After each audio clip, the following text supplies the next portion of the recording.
Hello, and welcome to the Humanitarian Agenda at the Center for Strategic and International Studies.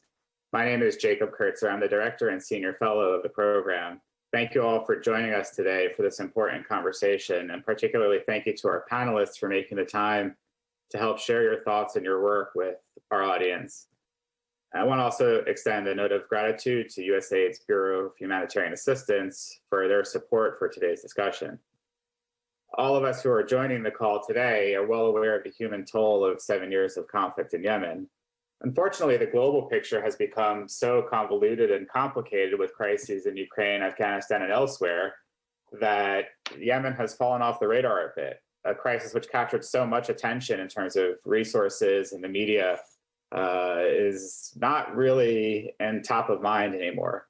And that's unfortunate because the impact of the conflict on the civilian population has been extreme and the needs remain quite dire. We're at a moment where there's a tenuous diplomatic breakthrough that may offer a chance to recapture some humanitarian gains or consolidate some of those which have been made already.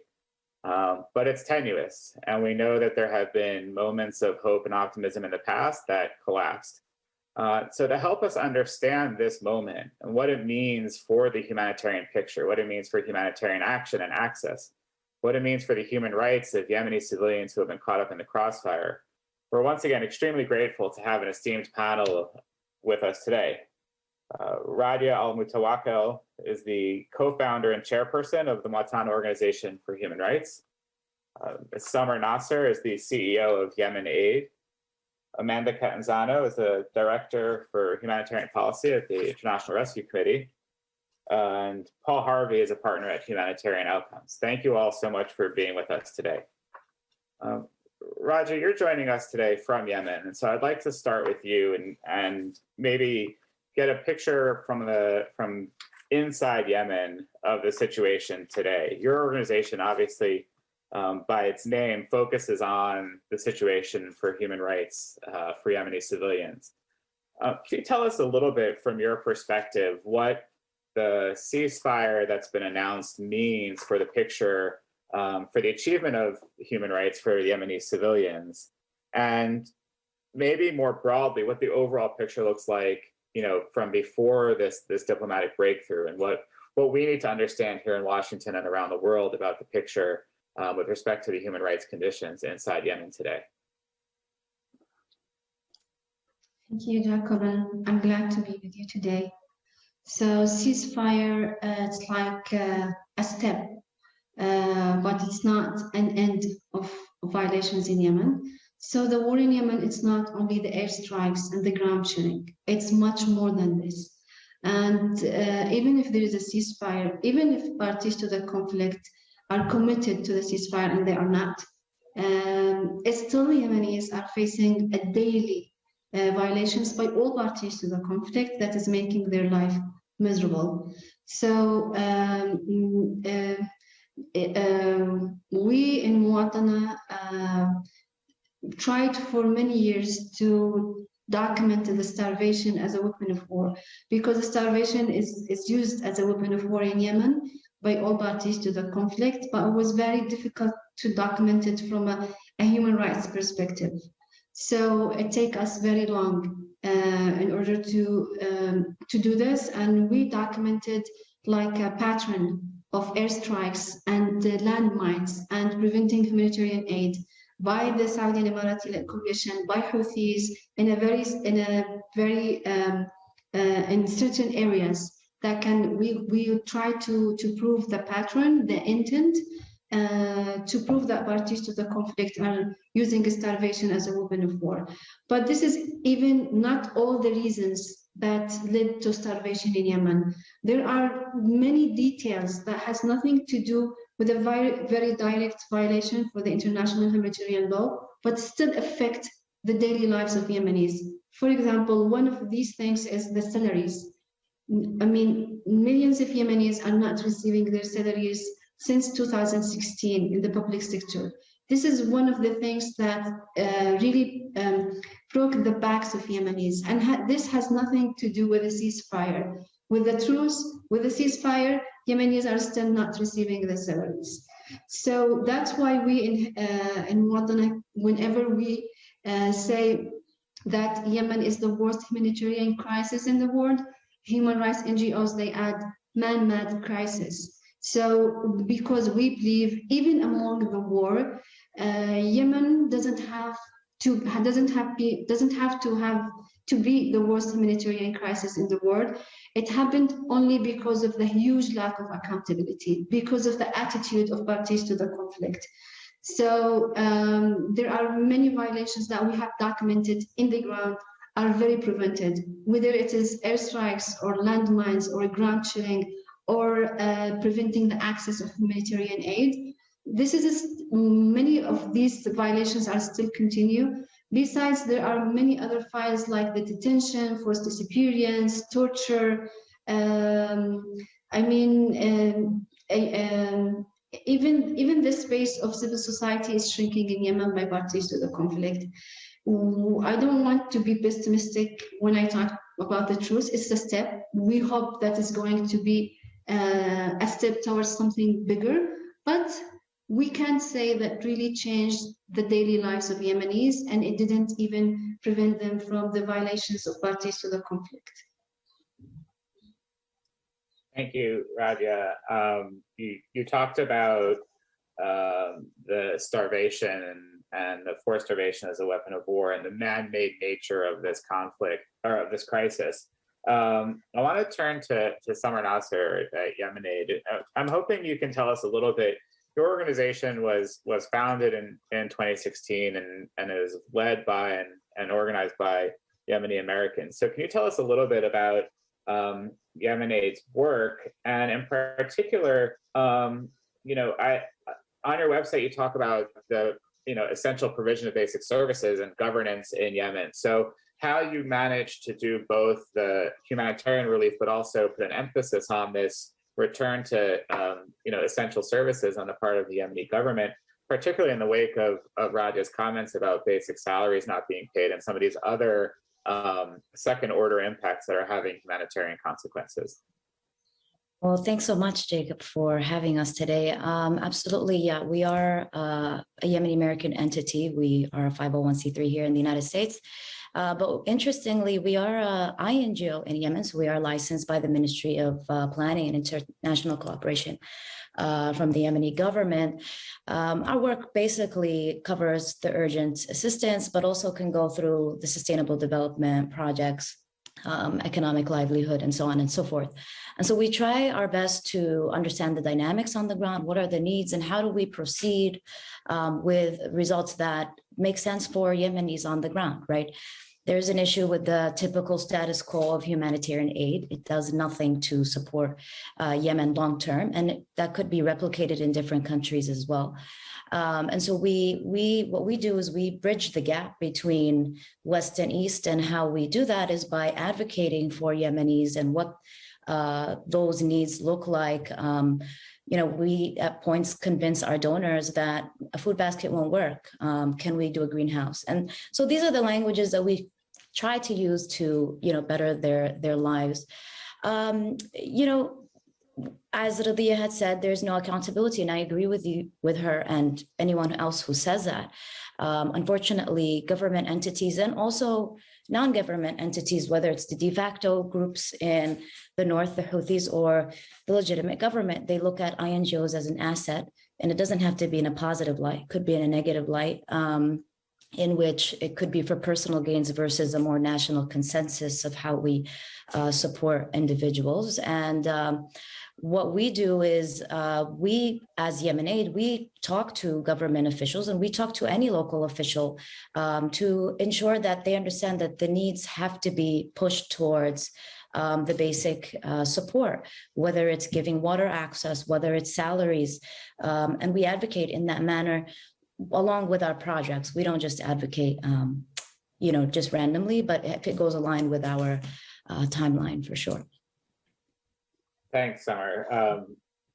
You mentioned the exploitation of international humanitarian work and the importance of engaging with all actors. My colleague at CSAS recently hosted Special Envoy Lender King, my colleague Dr. Alterman in the Middle East program, to talk a little bit about the U.S. role. And he, Special Envoy Lender King, raised this issue about the way that aid has been exploited, and I think it speaks to the point that Radio is making as well about the man-made nature of this crisis, that not all of the impacts are felt from violence, but from different behaviors. So I want to turn to you now, Paul, at Humanitarian Outcomes.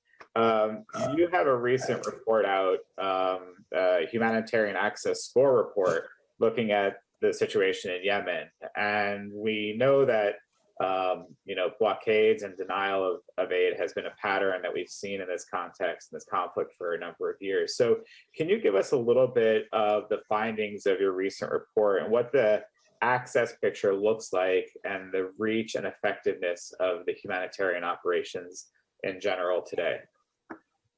Sure. So I'll be drawing on a report that was funded by USAID BHA that comprised a phone survey of Yemeni people to get their views on what aid they had access to and how well it was reaching people, complemented by interviews with staff from humanitarian organizations. I guess I'd say sort of 3 or 4 things about access. So the first point is there's certainly a lot of aid has reached Yemen over the last 7 years. In the latest humanitarian response plan, it estimates that $14 billion worth of aid has been provided since 2015. So there isn't a fundamental access challenge in terms of the ability of organizations to provide aid in Yemen. There are certainly access challenges in terms of where aid can be provided, and security challenges and risk to aid workers in terms of violence against aid workers, as well as violence against civilians, and restrictions on the part of authorities on all sides of the conflict in how aid can be provided. But the real access challenges are in a sense about sort of presence and about information and accountability. It's about knowing if we're getting aid to the right people, if aid is being effectively provided, in being able to monitor and understand the effectiveness of aid. And so it's much about sort of access to assessments, access to good analysis, access to monitoring, and presence on the part of aid agencies in order to be able to properly understand what's going on the ground. And access varies according to types of organization, obviously. International organizations have been particularly constrained in terms of their presence, in part because of the security challenges, but in part because of slightly overly restrictive, arguably, security management systems that have restricted, in particular, UN agencies to sort of heavily guarded compounds and constrain their ability to get out. Now that's starting to change. There's been some relaxations in terms of security restrictions that have enabled greater levels of presence. And to a degree, this is, this is the old humanitarian dilemma of the sort of humanitarian imperative to act in the face of awful suffering, but that constraining your ability to sort of negotiate and stand up to parties to conflict and authorities in terms of their restrictions and desire to control aid. And so, the ability to set red lines on things like the ability to do assessments or the scope of monitoring are difficult in the face of the level of suffering and the imperative to respond to that. So agencies have been doing their best to navigate that whilst running a massive aid operation, complicated by COVID and the further restrictions on presence of that presented.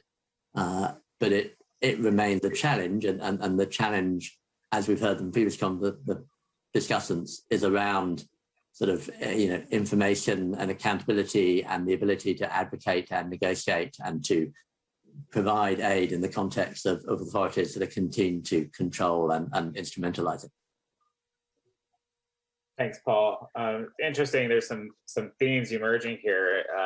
I think accountability in 2 separate ways.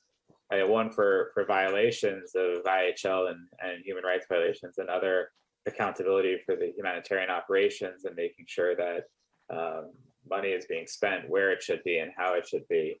I want to turn to you, Amanda. Last year, you testified before the House Foreign Affairs Subcommittee, and you spoke of, you described the situation in Yemen as not static, Yemenis trapped in a hellish cycle, and the response treating the symptoms, but not addressing the conflict and the root causes. And I'm wondering if you could speak to two separate points. I mean, one is IRC is a major humanitarian operations provider. So has the situation for your work changed in the last year? And secondly, how do you see the recent events, the ceasefire, potentially changing the situation in the future and creating potentially more space, or or is this a brief moment that doesn't necessarily portend a better future? Thanks, Jake, and thanks for hosting this conversation today. Like you said up top, with the humanitarian crises in Ukraine, in Afghanistan, and elsewhere, it's been hard to get airtime for Yemen, so we appreciate the space you created today. I think I would answer that question in a couple of different ways. You're right. I mean, I think things have shifted, but I think there are some important consistencies from where we are now to where we were a year ago when I testified.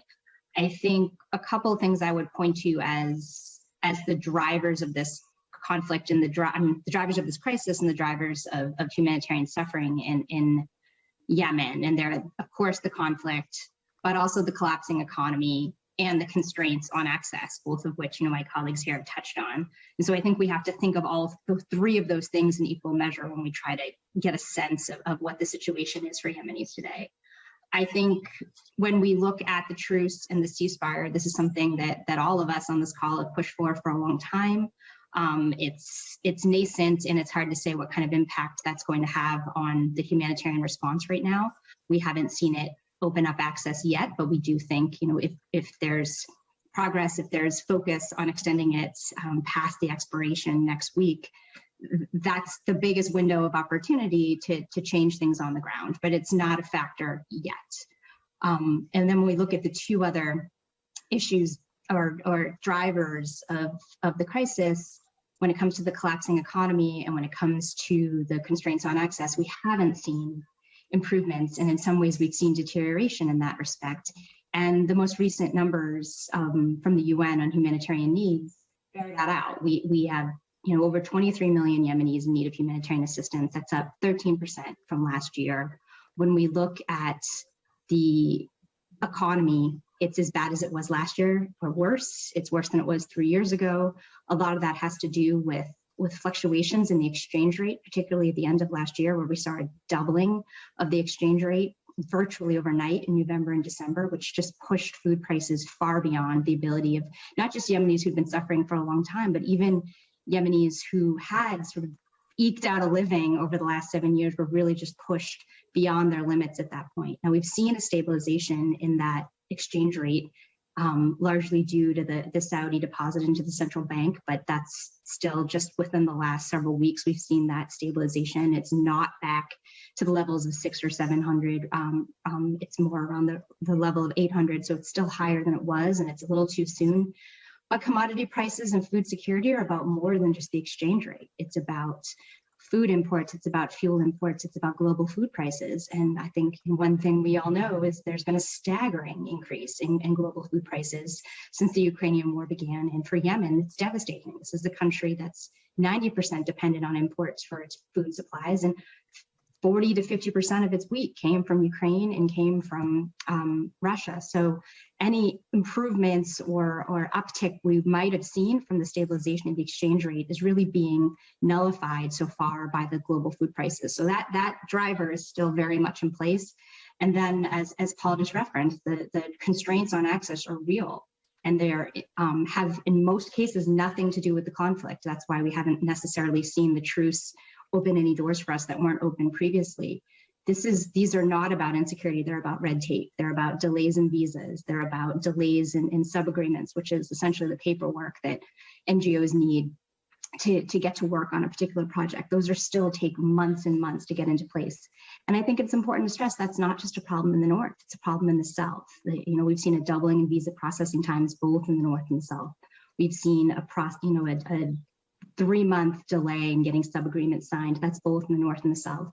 And I think perhaps arguably things are even trickier in the south because while there's a lot of attention on this truce and the ceasefire, what it does mask is a real security deterioration in the south. Our teams at IRC will say at certain places, at certain checkpoints, they don't even know who's in charge. So to the point where the places where security is actually affecting us is more in the south than in the north. So when we look across those three areas, we're only seeing, you know, a snapshot of improvement on the conflict side, but that's really on the bigger conflict and not necessarily the internecine warfare or conflict in the south. We're seeing the economy continue to suffer, and we're seeing access continue to be a challenge.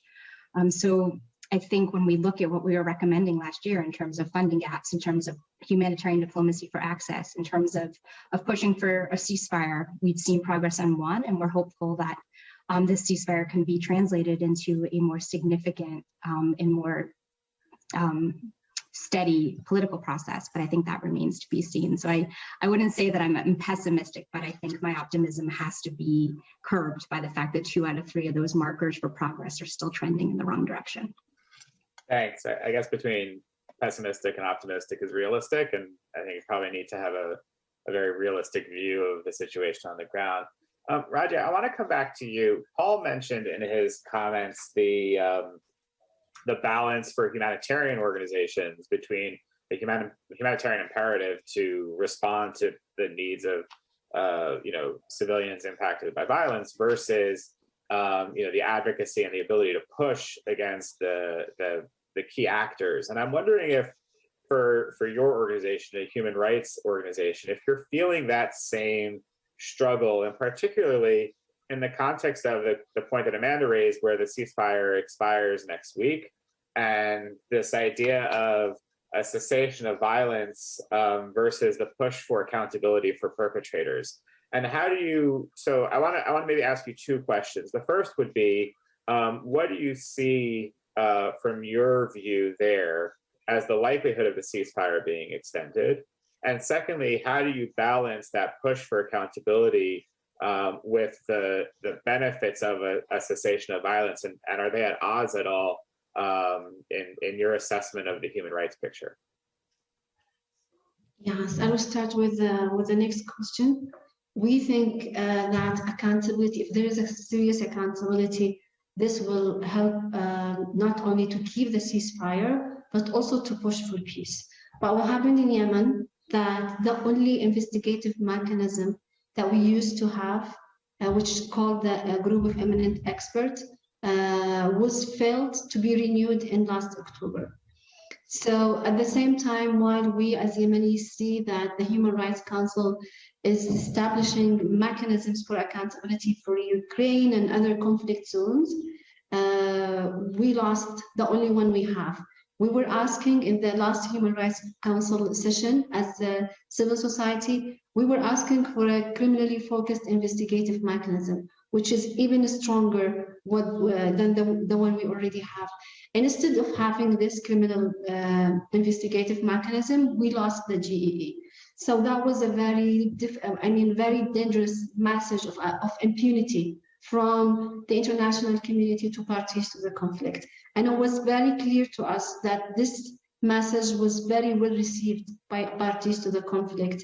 The violations has increased since October until now, much more than it used to be before October. And this gap of accountability has not been, it's still there, and it was not replaced by another message of accountability until now.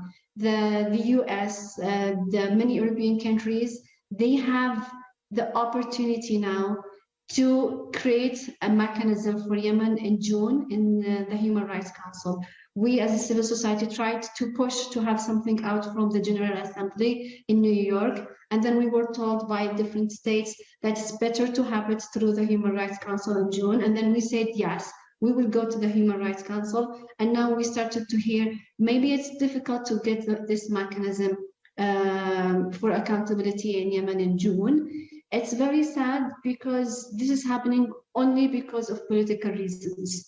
We know that the situation, what else should be happened in Yemen in order to convince the world that we need accountability mechanism, and this mechanism, we know it will have its positive influence on parties to the conflict, and it will push them to protect or to respect civilians, because the GEE has its positive influence, and a stronger message will bring a stronger, influence. But when you just send a very opposite message of impunity, and now we just leave us with not having any accountability mechanism, it's very sad, very dangerous. But we keep pushing. We're trying to push states to create a mechanism again out from the Human Rights Council to be for public, not only for public report, but also for collect and preserve evidence. And we are trying to find champions. And it's not easy to go from state to another state to convince them to be a champion in order to draft a resolution in the Human Rights Council. The US, they have used Yemen a lot in their election campaigns, and they said they will be committed. And one of the things, the very clear things that the US can do in order to help human rights situation in Yemen, it's to strongly support the creating for the international mechanism of accountability. But now they are vague. They're trying. They say they are with it, and they are not with it. At the same time, the same with other European countries. We are still trying to find champions to draft a resolution in the Human Rights Council, and we are not asking for accountability mechanism for fun. It's not like a fashion. It's a real need, and we know. And we watch it by ourselves how much this can influence, can make parties to the conflict care and make them even closer to respond to the asks of a ceasefire or peace, because it shows the price of the war and give them a message that they don't have impunity. It's a battle. We're still in the middle of this battle. Thank you, Raja. Summer, in Paul's comments, he talked about some of the difference between the local humanitarian action and that of the INGOs or the UN agencies. And you described Yemen Aid as accurately as an INGO that operates as an INGO there, but you also use the term connecting east to west. And so I'm wondering if you could speak a little bit about, from your perspective, the role or the opportunity that exists within Yemen to support and engage local civil society organizations, be they, formal NGOs or other structures that already exist, to respond to some of the humanitarian needs, shifting away from some of the more standard way of doing business in the humanitarian sector. Yeah, absolutely. It's interesting because Amanda spoke lightly about the different viewpoints of how organizations experience things in Yemen. And IRC has, unfortunately, certain experiences. And I think the same with Yemen Aid. It's interesting. It's pretty much the opposite. In the South, we're actually pretty comfortable. But in the North, we have a lot of security issues. So I think it all depends on the organization and how they experience things on the ground. But absolutely, I think there are various issues, honestly, with the INGO mechanism when it comes to humanitarian aid. I think I have more critiques than the positives. And one of the issues is that we are, as an INGO, we're still considered a local organization by nature, since we are Yemeni in background. But yeah, the first is monitoring and auditing. I mean, this is one of the biggest problems we're seeing on the ground in Yemen. And it's something that we're shocked about too, especially as a Yemeni American entity when it comes to financial transparencies and things of that nature. We see that international donors and larger NGOs tend to fund smaller organizations, and there aren't any follow-ups in terms of fund requirements, regulations, and even follow-ups in terms of the donation agreements. By kind of emphasizing this and prioritizing this, it will lead to NGOs to improve, obviously, their internal controlling mechanism, and then also implementation quality. Unfortunately, like I said earlier, organizations, local, it could be local, but also could be non-government and de facto and government entities, they look at it as an asset. There is no transparency, there's no follow-up, and there's a lot of playing in the numbers, unfortunately. And I have to say this honestly, if from the top tier, from the high level organizations, they enforce this and really are strict with this, then local organizations will understand that this is a memo. But when we're seeing gaps and also lack of governance and, accountabilities when it comes to finances, we're seeing an issue of a lot of corruption. And that's something that needs to be said. And then also that also impacts how we support Yemenis on the ground. So if you have a fund, hypothetically, it's supposed to be 80% at least towards Yemenis actually impacting their lives. We see that it's 50%, 40%, and the others is just like shadow numbers, and it's mind-blowing to me. So I think the way we should do that is by good monitoring and enforcing that. The second is capacity building.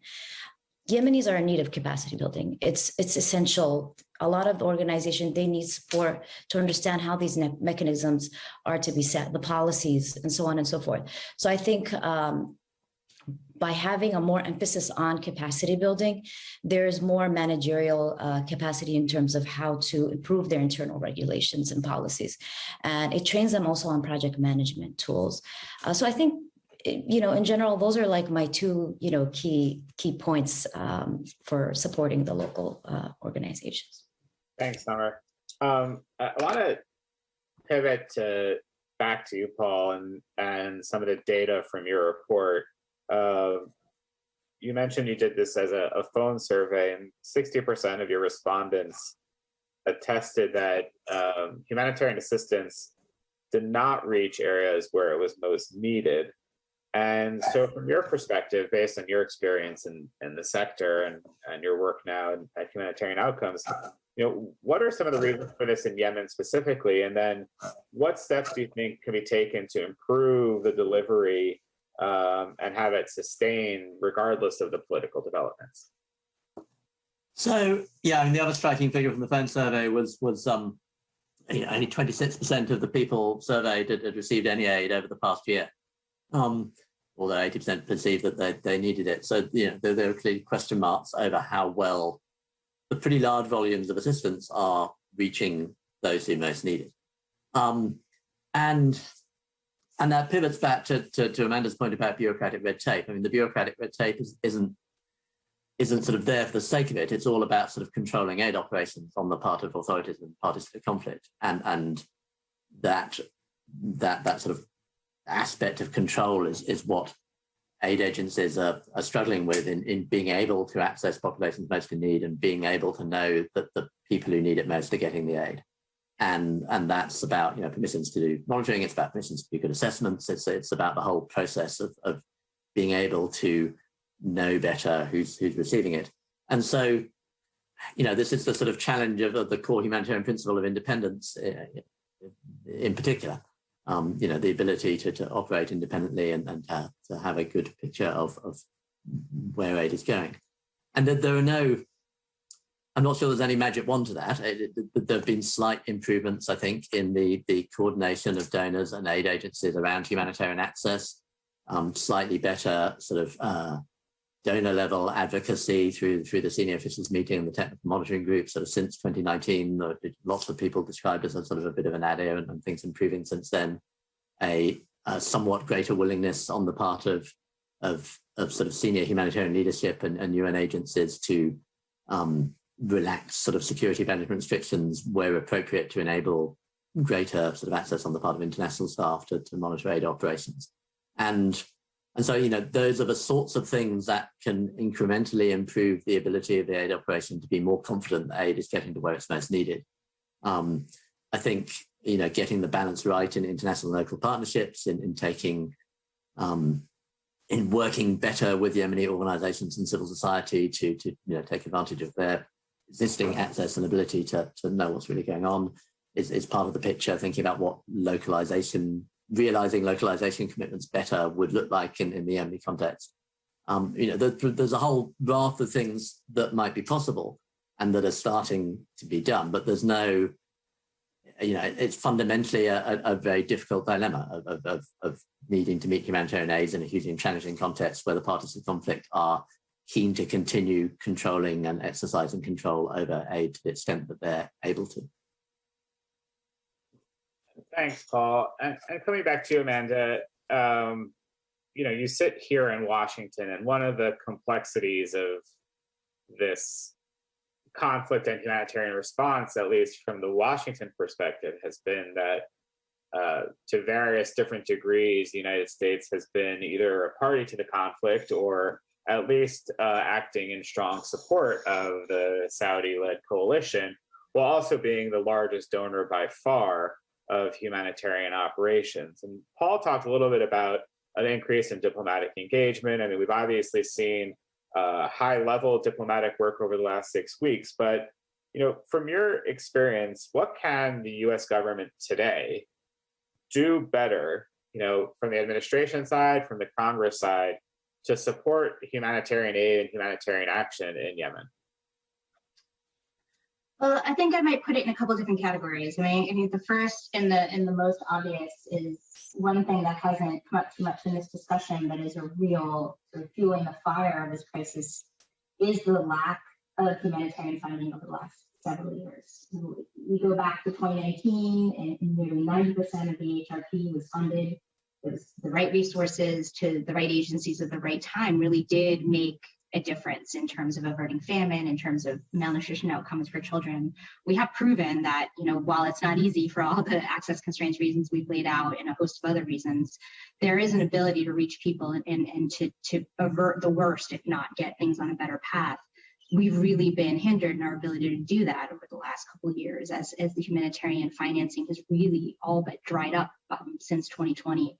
And that has real impacts, whether it's WFP cutting back its rations by 30%, and even for an organization like the IRC, where we used to be one of the largest health actors in Yemen, where we're halting some mobile health teams that are really some of the only access that some Yemenis have to healthcare. And we have to walk away by the end of this fiscal year from about 22 static health clinics. And talking to some other big partners in the health space, it looks like that number, when you combine the 5 biggest NGOs in that space, it's going to be closer to 100. So we're talking about tens of thousands of people each month who are going to lose access to healthcare in a country where 50% of healthcare facilities are offline. So, it's a long-winded way of saying, yes, the U.S. has been a very generous donor. I think it's about moving money quickly. It's about leveraging other opportunities like the Ukrainian emergency supplemental to get more resources into the places that are suffering the most from the knock-on effects from Ukraine, and top among them is Yemen. But it's also about rallying other donors. The donor conference was obviously an abject failure.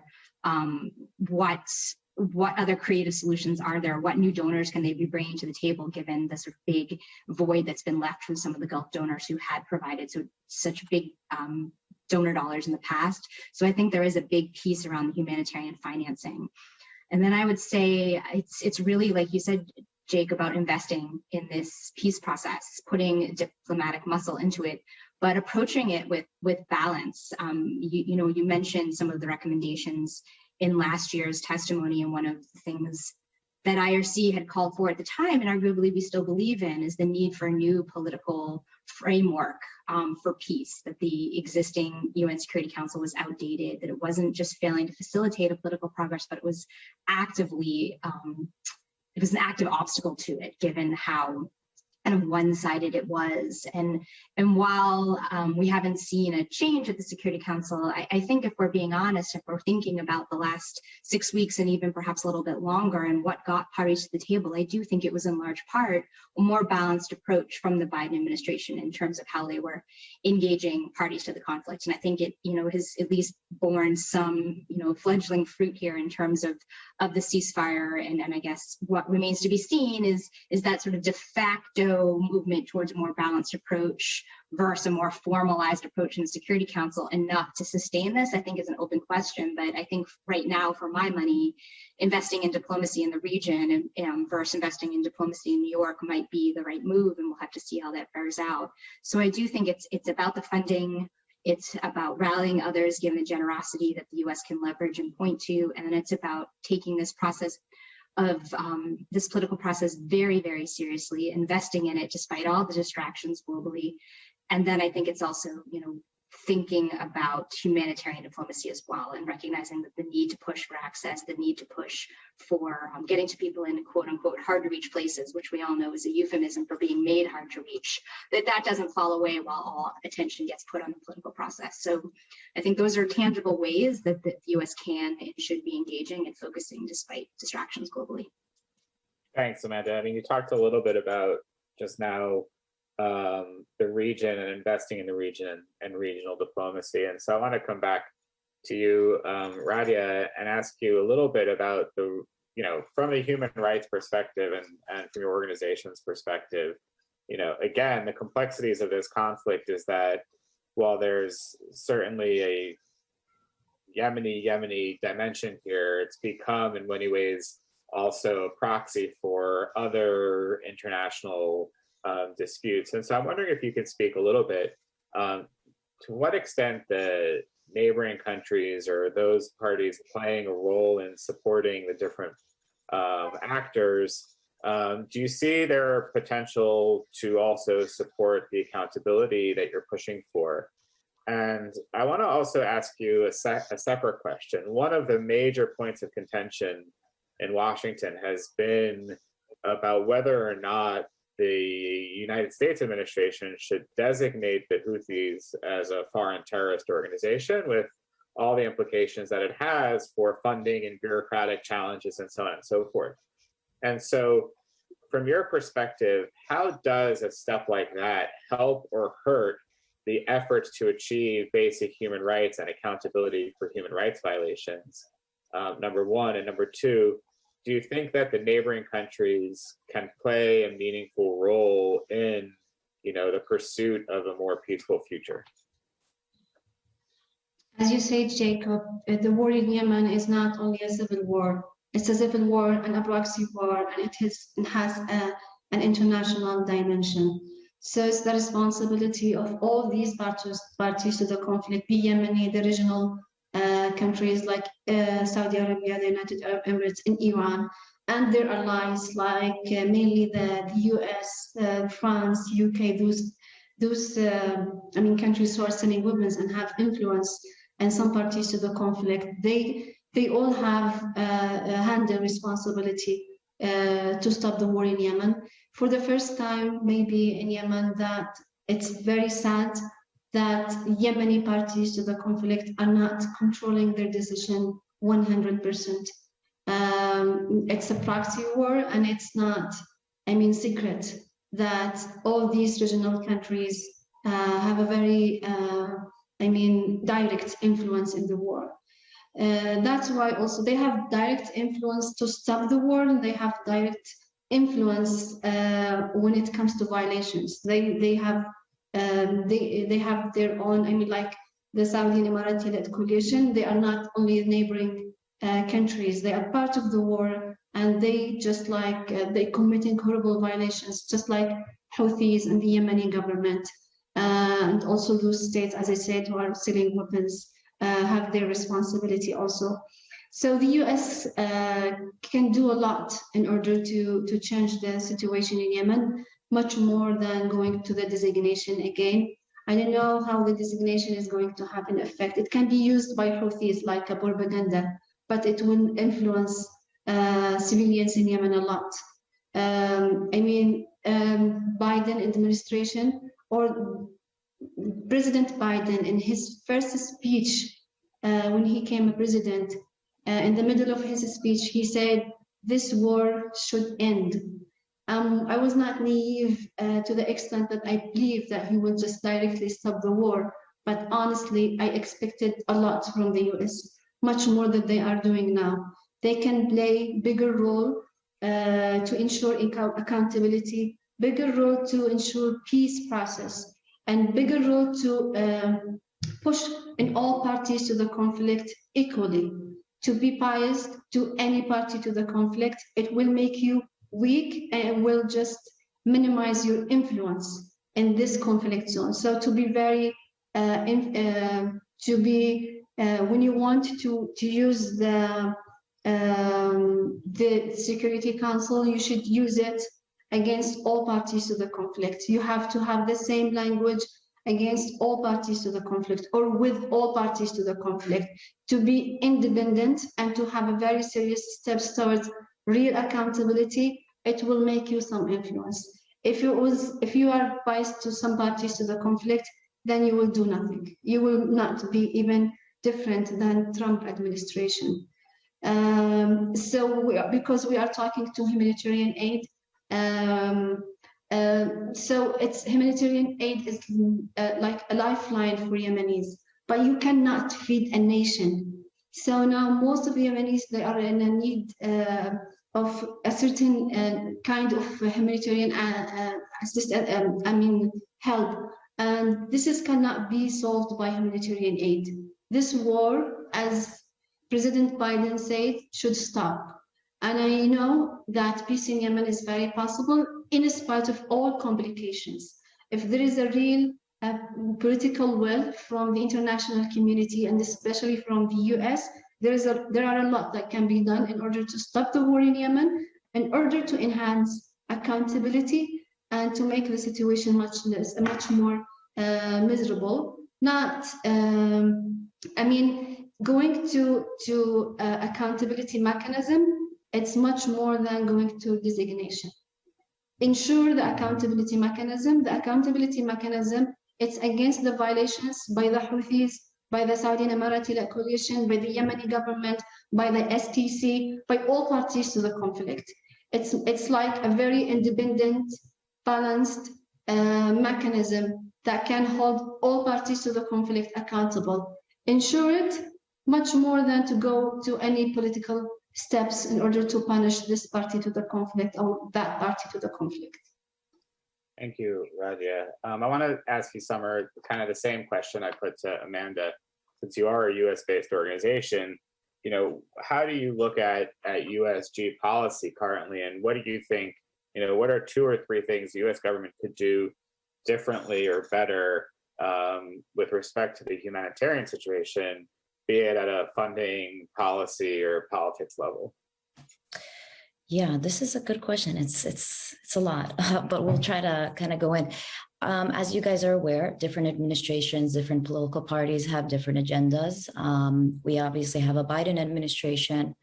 We know that they are focused on, as Radia had said, it was one of the memos of the campaign where it was ending the war in Yemen to get the attention of voters. And that was a typical move, but also we expect more, even as Americans and Yemeni Americans, we expect more to be done. But unfortunately, with neighboring countries, there comes a lot of different favoritism. There's a lot of biases in regards to how that is approached. I think honestly, Tim Lenderking is doing a decent job. I'm very much in support of his movement, and he's working relatively hard with the UN envoy to secure some ceasefire. I do believe that Yemenis in Yemen are looking at America in disappointment, unfortunately, at this time, because they believe that the US can make the biggest change in driving these countries and different, even larger organizations to strive for that accountability as an American ideal, quote unquote. And I think one way to do it is, yes, funding continues. It should continue, especially right now with the Ukrainian crisis, trying to ensure that a mechanism is in place. And then lastly, I think the third would be pushing to understand that, larger countries are watching very carefully these parties, and that they shouldn't think that that's it's a quick pass. So I believe, putting the word into the statements at the UN and saying, this is a mechanism, this is how we're going to approach things. Unfortunately, Yemen's war is being prolonged, and this is why the funding is decreasing as well. There's a fatigue. There's a big fatigue, and not only for larger organizations like IRC, IOM, UNICEF, all the UN-funded organization, including Yemen Aid. We are an entity, a smaller one, and we see it even from a a local level, and even from an individual donor level. It doesn't have to be larger funding. So pushing more funding, pushing more accountability. But lastly, really, it's two things, and I think I'm going to end it here. Political solution. It has to be done. Whatever happens on the political will always impact humanitarian work. Right now, planning has changed subtly. However, operations, there's no positive changes. There's still a lot of complications. We have the city of Taiz as well under humanitarian siege. And that's a big one right now. And then lastly, we have an issue of making sure the access is cleared. Unfortunately, there is little to none and practically zero respect for humanitarian, IHL, humanitarian law and principles. And this is impacting the safety of our staff across the country, but also organizations like the ones represented here.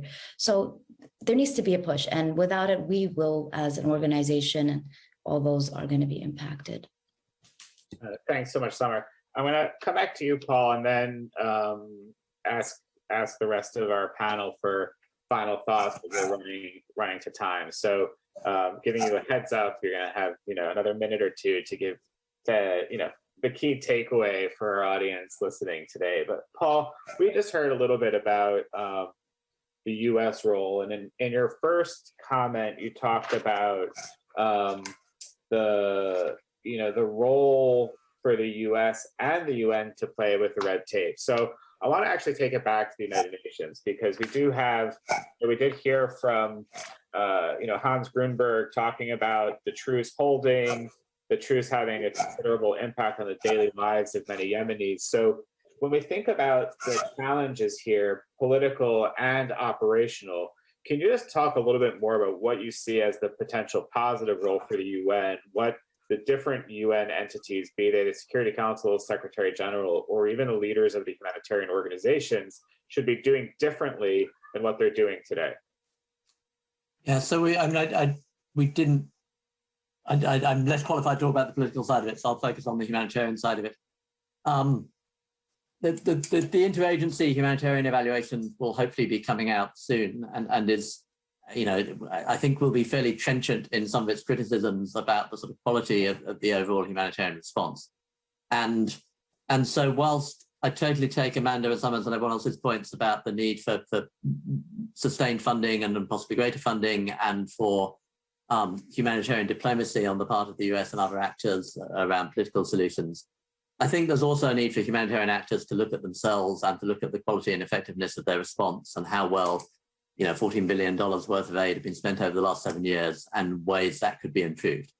And certainly what the IHE has found is some problems with the quality of the response. And so I think what the humanitarian leadership can do is make all those points about the need for humanitarian diplomacy, and make the points about the need to advocate with parties to the conflict for improved humanitarian access and fewer bureaucratic constraints, but also to look at the quality of their own programming and how to improve it. And there is scope to do that as well. And before I turn to the rest of the panel, is there a key takeaway that you want to leave the audience with as we wrap up? Paul. I think I just gave mine. I'll hand over to Amanda. Okay, so let me go back to Amanda. If you had 1 minute to, what's your key takeaway or key point that you would want folks listening to the call today and hopefully watching later to think about or take away from the situation right now? What would that be? I think maybe trying to think about this in the global context, and not letting Yemen become a forgotten crisis. The IRC puts out an annual watch list called the emergency watch list each year. And for a number of years, Yemen was number one. And it's not just what's the worst crisis in the world, it's what's at the risk of deteriorating the most over the course of the coming year. And for 2022, for the first time in a long time, we dropped Yemen to number 3. And what we said at the time, what we continue to say, is that's not a reflection of things improving in Yemen. It's a reflection of other crises deteriorating equally, or maybe a tad faster. And so I think really trying to find ways to keep this conversation going for all of the challenges that we laid out today, whether it's lack of funding, whether it's the quality of the programming, as Paul talks about, which I think those are not unrelated issues, quite frankly, and neither the access constraints. You can't reach the people who need it most, then that's a big question about the quality of the programming, or for the accountability issues that were raised. All of these things are live and present still in Yemen, and just because it's fallen off the front page of the New York Times doesn't mean it's any less so. So trying to connect it to other crises, trying to keep the focus on it, I think is really, really important in the coming year. We're really at a crossroad. Thanks, Amanda. Summer? I think, we spoke a lot of the negatives throughout the panel. However, I do want to shed light that there has been changes. There has been positive changes in terms of the humanitarian mechanism, in terms of what the projects look like. I know between 2017, or no, I'm sorry, I apologize, 2014, 15, up until 2018, there was more focus on urgent support, and that was given the freshness of the conflict. However, there is, due to thanks, honestly, to civil society in Yemen and activists, there has been a push to more sustainable approaches, and this is creating longer longevity in terms of economic livelihood and trying to get people back on their feet instead of depending on organizations for their food or for their livelihood. And it's a positive. I'm hopeful that there are more ways we can advocate, all of us here on the panel, to discuss those mechanisms. I think we all have a skill to play, and we can utilize our efforts to ensure that all these angles are taken care of over time. But yeah, I'm happy to say that while quality is not that great, the change in direction is getting a little bit better. So thanks, Summer. That's it's all. These discussions are very often pessimistic and focusing on the challenges. So it is, I'm grateful for you bringing in that perspective of, even if it's small, that perspective of optimism. Roger, let's finish with you. From your perspective, is there a key takeaway that you would want the people listening in on the call today to have about the situation in Yemen today? I just don't want all the horrible details to make people forget that all Yemenis, they still hope to have a state that is based on the rule of law and democracy. We're not very far away from this. We know what does it mean. We used to have a shape of state just before 2014. So we don't want to be seen like the conflict zone that is very complicated and whenever be solved, and the only discussion is accountability and humanitarian aid. We want our state to be built, not again because the last one was not perfect, but we want a state to be built in the base of in the rule of law, based on the rule of law and democracy. This is what Yemenis deserve, and I hope that all the efforts, the humanitarian, the human rights, and the political, will just push us to that end one day. And thank you. Thank you so much, Raja Al-Mutawakkil from Watana Center for Human Rights, Summer Nasser from Yemen Aid, Amanda CATANZANO from the International Rescue Committee, and Paul Harvey from Humanitarian Outcomes. Thank you all for taking the time to share your thoughts with us, for keeping Yemen in the spotlight. I noticed a comment in the chat from Argentina saying, so we're being broadcast around the world and really doing the part of making sure that, these messages about attention, about need, but also about the positive and optimistic future are being received, not just in Washington or Sana'a, but elsewhere around the world. So thank you for joining us. And thank you again to USAID's Bureau for Humanitarian Assistance for supporting our work. And just to flag that the event will be posted on the CSIS website in its entirety within about 24 hours. Thank you, and wish you all a great day. Thank you.